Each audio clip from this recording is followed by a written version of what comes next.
Here's what you need to know this morning. Extra cash flows for flood housing. More than $550 million in extra funding from federal and state governments has been announced for flood-affected communities. The funds are targeting temporary housing, and local government areas will receive money for removal of flood and storm-related damage, debris and green waste.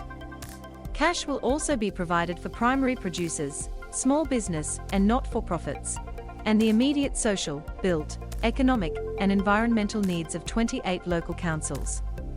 NSW Emergency Services Minister Steph Cooke estimated the damage bill would be extraordinary.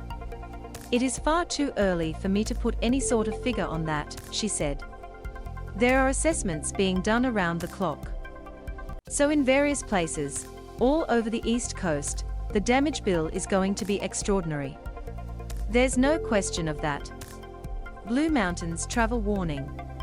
People are being urged to delay their trips to the Blue Mountains. People planning to travel through the Blue Mountains this weekend are being urged to delay their trip. The state government has warned rail access and roads are still heavily affected by recent rain. It comes as the Bells line of road at North Richmond remains closed and the Sydney to Dubbo XPT service has been replaced by buses. The Deputy Premier Paul Toole said people should avoid travel to and from the Central West unless it was absolutely necessary. "Crews are working around the clock to restore full access to our road and rail network," Mr. Toole said. "It will be some time before we have a clear picture of the full extent of the damage," he said. Wollondilly Water Conservation Call. Sydney Water says drinking water is safe to drink despite the request to conserve it. Wollondilly residents are being asked to conserve water over the next few days after extreme rain affected the quality of drinking water in the area.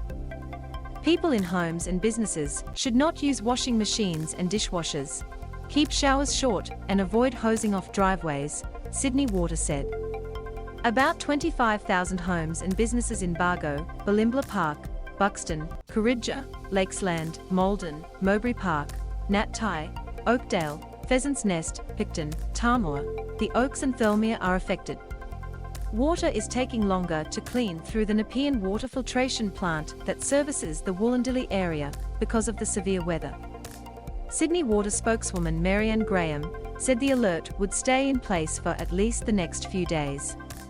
"I really need to stress that drinking water is clean and absolutely safe to drink," she said. "Our Nepean filtration plant is challenged due to the successive East Coast lows literally muddying the raw water supply, which means the system's ability to produce drinking water is slower than normal and demand is higher with people needing to clean up after the floods." Governor-General visits flood-damaged Woodburn. The Governor-General said the town of Woodburn has not been forgotten.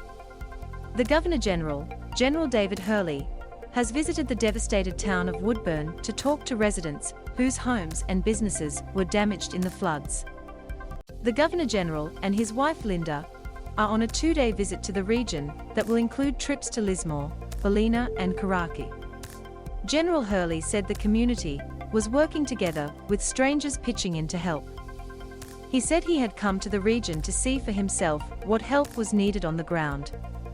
"I'm here to try to reassure them they haven't been forgotten, that there are systems in place for the financial support that they require, just trying to get a sense of what's working and what might need a bit more oomph behind it to give them a hand," he said.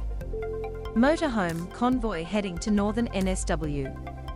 About 20 motorhomes will leave Sydney today to be used as temporary accommodation for flooded-affected residents in northern NSW. They are part of a temporary housing package announced by the federal and state governments yesterday.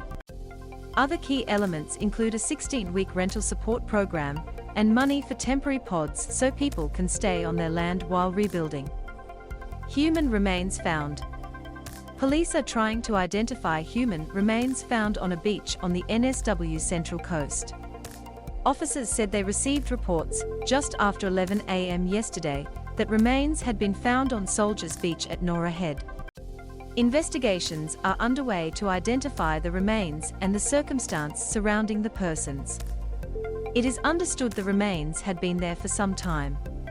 Call for dwarfism hearing. People with dwarfism say they've had enough of being filmed and picked up, and want the Disability Royal Commission to hold an extra hearing into mocking and abuse. Marie Jenner from the NSW Central Coast is the vice president of the group, the Short-Statured People of Australia. It's written to the Royal Commission lobbying for an additional hearing. Ms. Jenner says everyone has a right to go about their business without being abused. I have been, filmed. I have had names called at me, she said. Some people have actually had people physically leapfrog over the top of them and find that extremely funny. And whereas the person that has been jumped over, so to speak, is, very upset.